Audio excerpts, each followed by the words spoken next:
جو ساتھی سنتوں سے فارغ ہو چکے ہیں وہ اپنی صف کو مکمل کر لیں، اور جو بھی آ رہے ہیں وہ آ کر بیٹھ جائے، انشاءاللہ آخر میں ان کو سنتوں کے لیے وقت دیا جائے الحمد لله نحمده ونستعينه ونستغفره ونؤمن به ونتوكل عليه ونعوذ بالله من شرور أنفسنا ومن سيئات أعمالنا من يهد الله فلا مضل له ومن يضلله فلا هادي له ونشهد أن لا إله إلا الله وحده لا شريك له ونشهد أن سيدنا ومولانا محمدا عبده ورسوله صلى الله عليه وعلى آله وأصحابه وبارك وسلم تسليما كثيرا أما بعد فأعوذ بالله من الشيطان الرجيم بسم الله الرحمن الرحيم ونحن أقرب إليه من حبل الوريد وقال النبي صلى الله عليه وسلم اللهم بارك لنا في رجب وشعبان وبلغنا رمضان أو كما قال عليه الصلاة والسلام صدق الله العظيم وصدق رسوله النبي الكريم رب اشرح لي صدري ويسر لي أمري واحلل عقدة من لساني يفقهوا قولي۔ مرتبہ نبی اکرم صلی اللہ علیہ وسلم پر درود شریف پڑھ لیجیے۔ اللہم صلی علی محمد وعلی آل محمد کما صلیت علی ابراہیم وعلی آل ابراہیم انک حمید مجید۔ اللہم بارک علی محمد وعلی آل محمد کما بارکت علی ابراہیم وعلی آل ابراہیم انک حمید مجید۔ محترم بزرگوں اور عزیز دوستوں، اللہ تبارک و تعالیٰ کا احسان، اللہ کا فضل اور اللہ کا کرم ہے کہ اللہ تبارک و تعالیٰ نے ہم تمام کو نماز جمعہ کے لیے اپنے گھر مسجد جلد سے جلد آنے کی توفیق نصیب فرمائے۔ جو باتیں کہیں جائے اللہ تعالیٰ ہم تمام کو ان تمام باتوں پر ہمیشہ موت تک عمل کرتے رہنے کی توفیق نصیب فرمائے اور قیامت کے لیے ذریعہ نجات اور ذریعہ مغفرت بنائے۔ بزرگوں، دوستوں اور عزیزوں، اللہ رب العالمین کا احسان ہے کہ اللہ تعالیٰ نے ہم تمام کو اللہ کو ماننے والا، اللہ کو ایک ماننے والا بنا کر دنیا میں بھیجا ہے، ورنہ دنیا میں بہت سارے لوگ ایسے ہیں جو ایک اللہ کو نہیں مانتے، اللہ کے ساتھ دوسروں کو بھی شریک کرتے ہیں، اور دنیا میں بہت سارے لوگ آج بھی ایسے موجود ہیں جو شروع سے اللہ کو، ایشور کو اور گاڈ کو ہرگز مانتے۔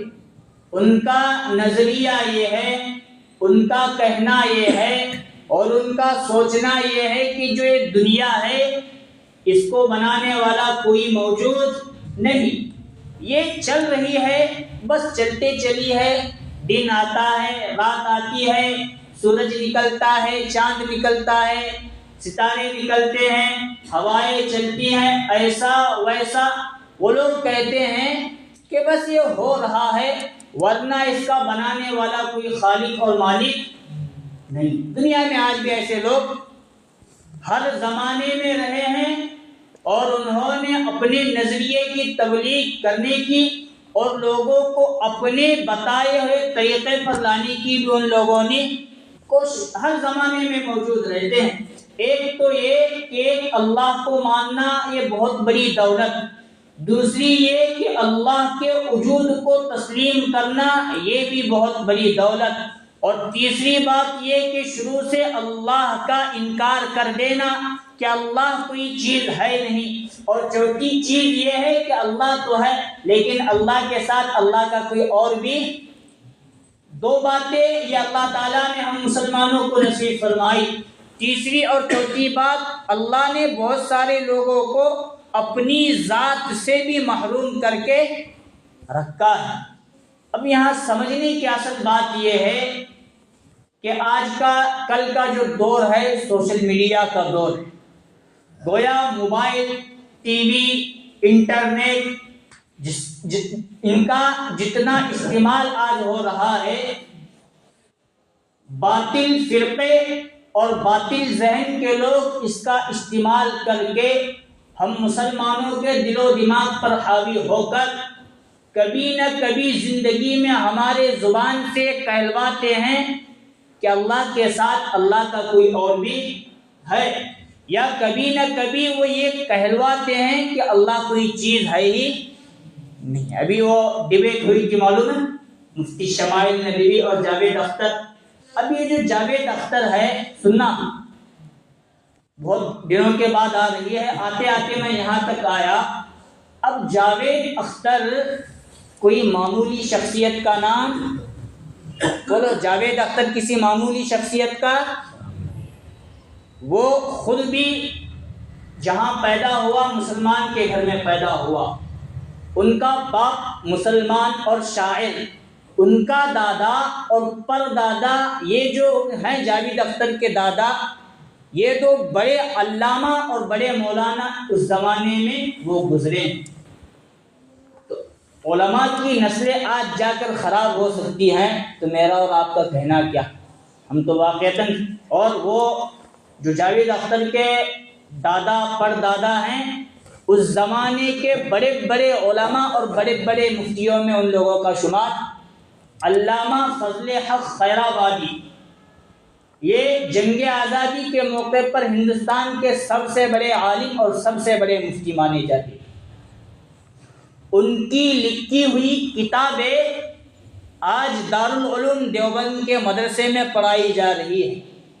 دارالعلوم دیوبند کے تعلق سے نسبت سے چلنے والے ہندوستان ہی نہیں دنیا بھر کے جتنے بھی ممالک ہیں، جتنے بھی مدارس ہیں، ان مدارس کے اندر ان کے باپ دادا کی لکھی ہوئی کتاب نصاب میں داخل ہے، پڑھائی جا رہی ہے. وہ پڑھانے کے بعد آگے کی ڈگری اور آگے کی سرٹیفکیٹ علماء کو دی جاتی ہے.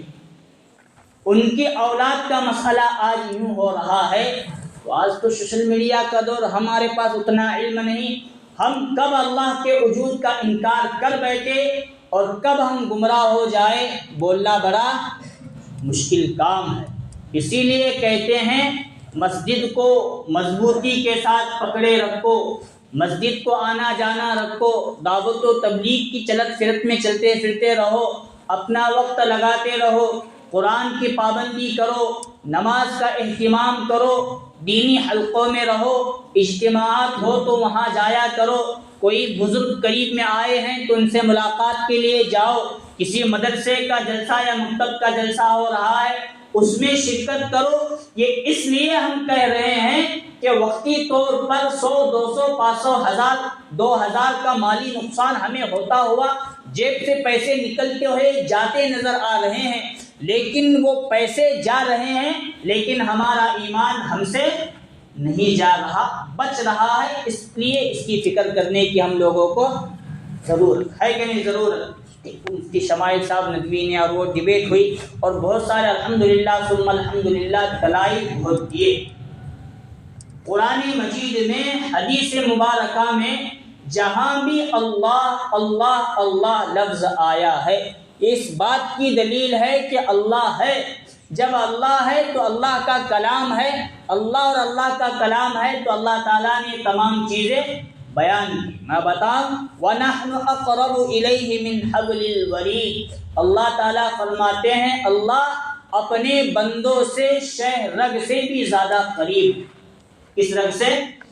شہ رگ کہتے ہیں اس گلے کے اندر ایک رگ ایسی ہوتی ہے جس کا چلنا بہت ضروری ہے. ہر رگوں کا چلنا تو بہت ضروری، لیکن ایک رگ کا تعلق دل کے ساتھ اور پورے حلق کے ساتھ رہتا ہے، وہ رگ شہ رگ کہلاتی ہے.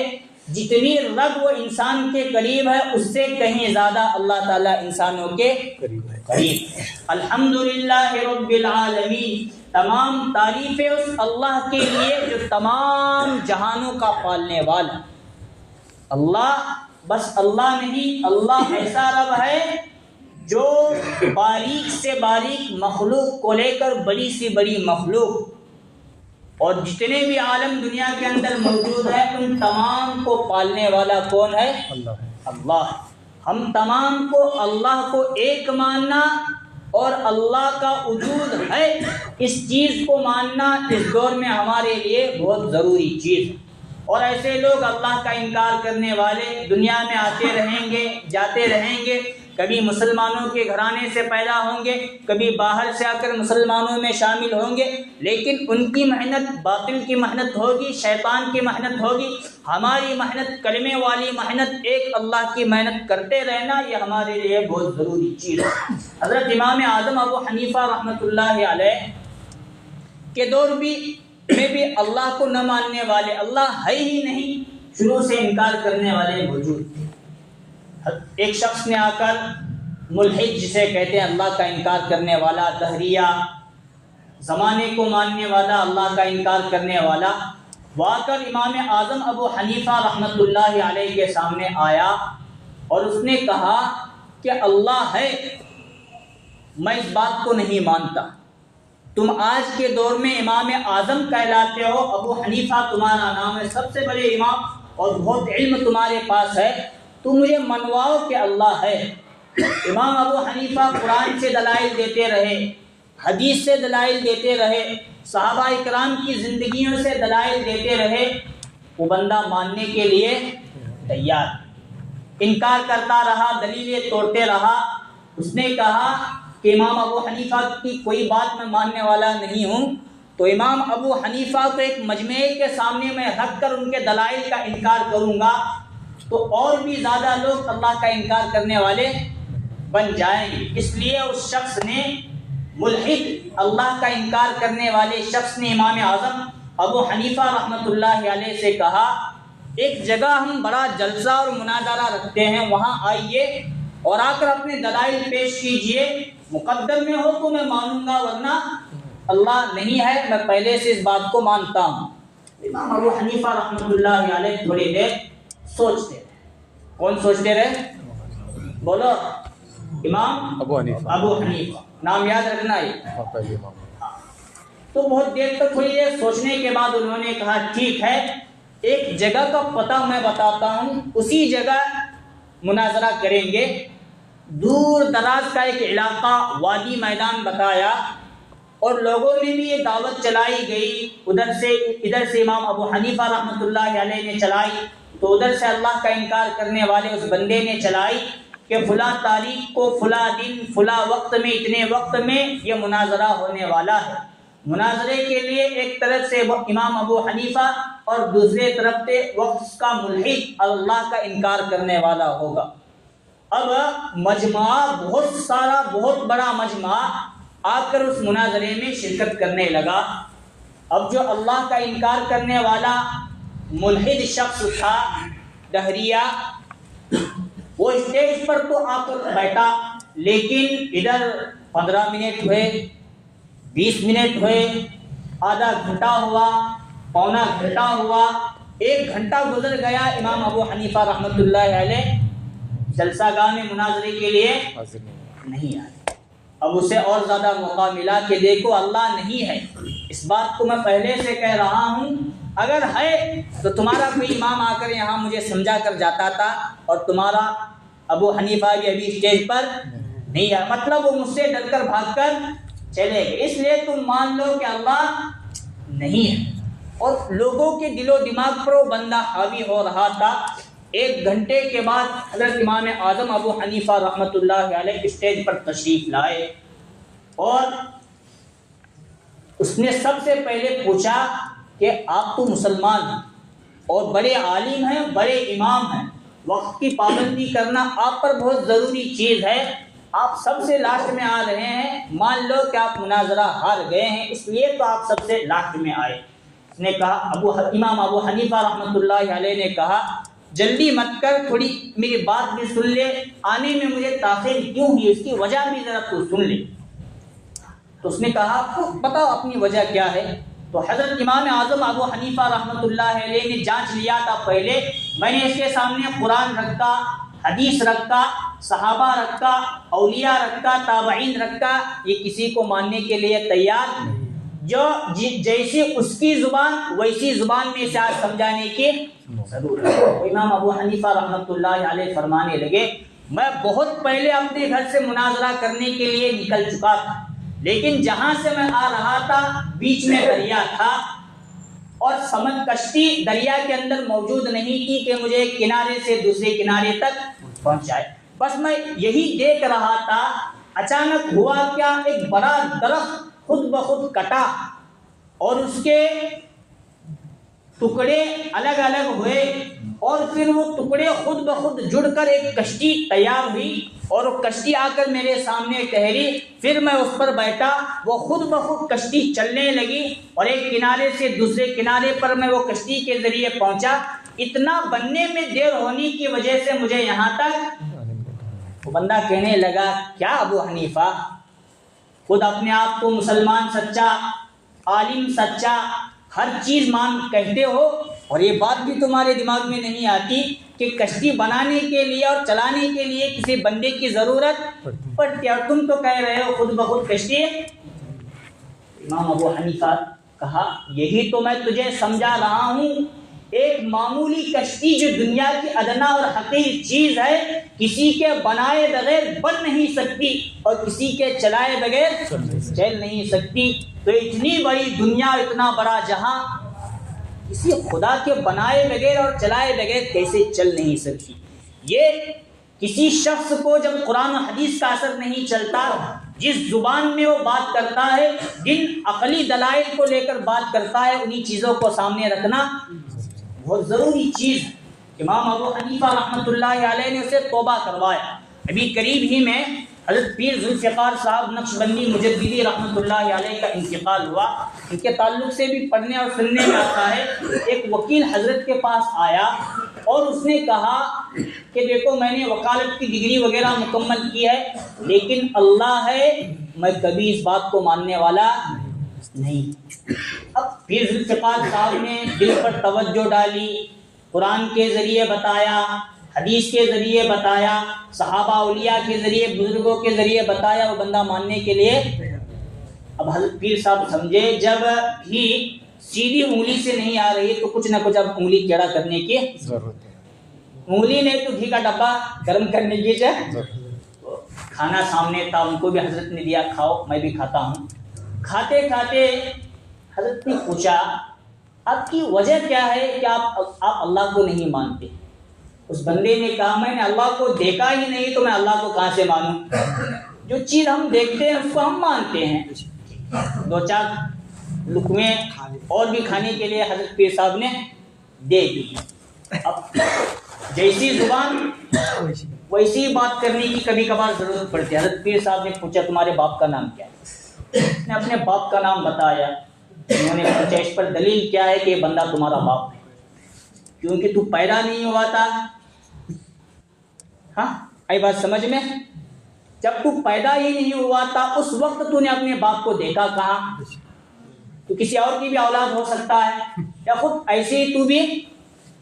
بات اس کے سمجھ میں آئی۔ ہاں ہر چیز دیکھنے کے محتاج، ہاں وہ طاقت کا بھی اللہ کو دیکھنے کے لیے وہ آنکھوں میں طاقت ہونا ضروری ہے جو ہر انسان کے اندر موجود نہیں، سوائے امام الانبیاء خاتم الرسل صلی اللہ علیہ وسلم کے۔ تمام انبیاء میں فقط ایک نبی اکرم صلی اللہ علیہ وسلم نے معراج کے موقع پر اللہ کو دیکھا، ورنہ کسی اور نبی نے اللہ کو ڈائریکٹ اس طرح نہیں دیکھا۔ ایک مرتبہ حضرت موسیٰ نے درخواست کی کوہ طور پہ اللہ میں تیرا دیدار کرنا چاہتا ہوں۔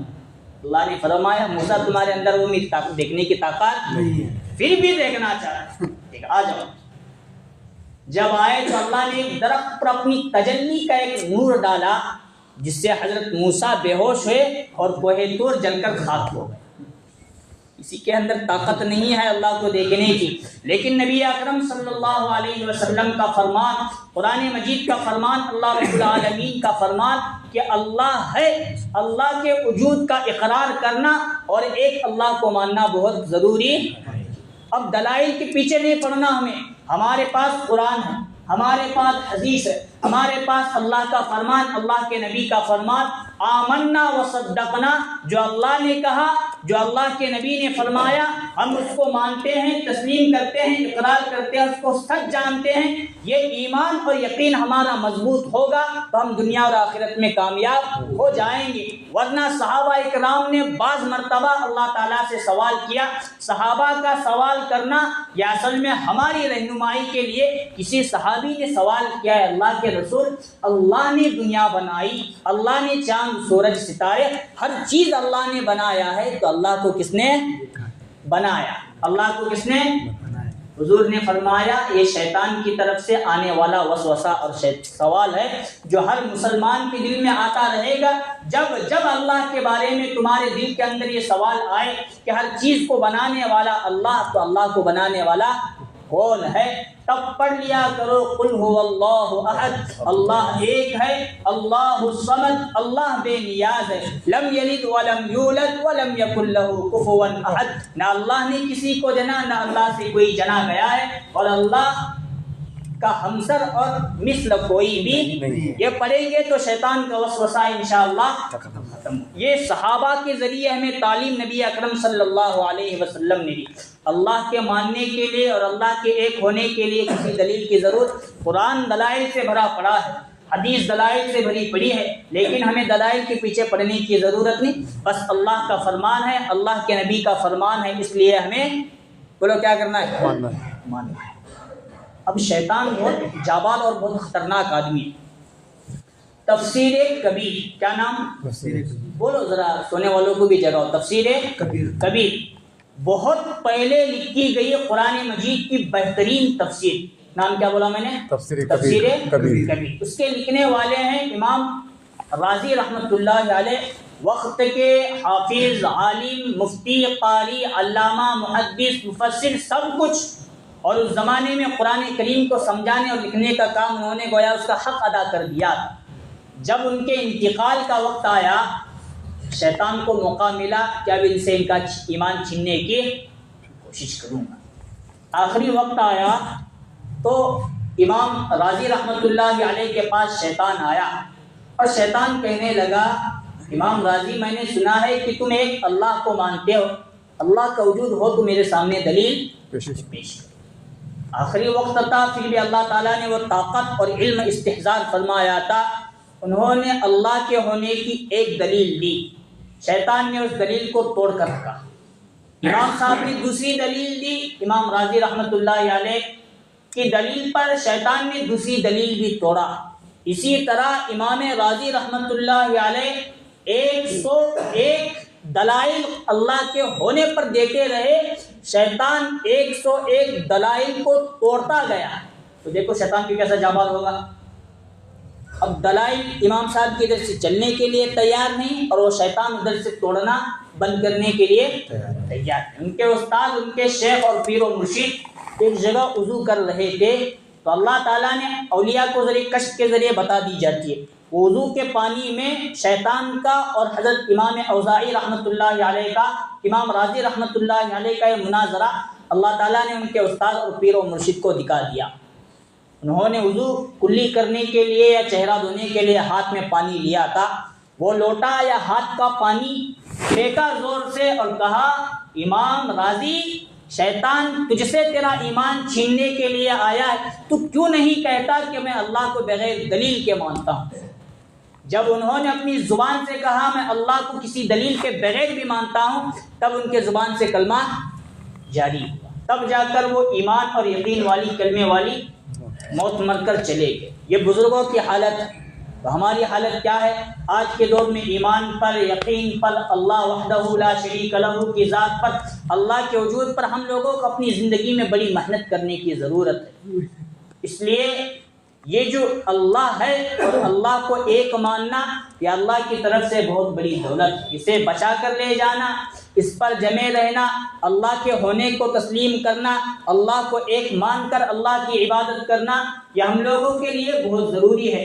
ورنہ جن کی زندگیوں میں محنت ختم ہو جاتی ہے، اللہ تعالیٰ انہیں اور ان کی نسلوں کو کفر اور مرتد بنا کر، افراد کی بات چھوڑو، اگر کسی جگہ محنت بھی کم ہو جاتی ہے یا ختم ہو جاتی ہے، اللہ تعالیٰ اس جگہ کو بھی باطل کے حوالے کر دیتے ہیں۔ نہیں سمجھ بات؟ دلیل دیتا ہوں۔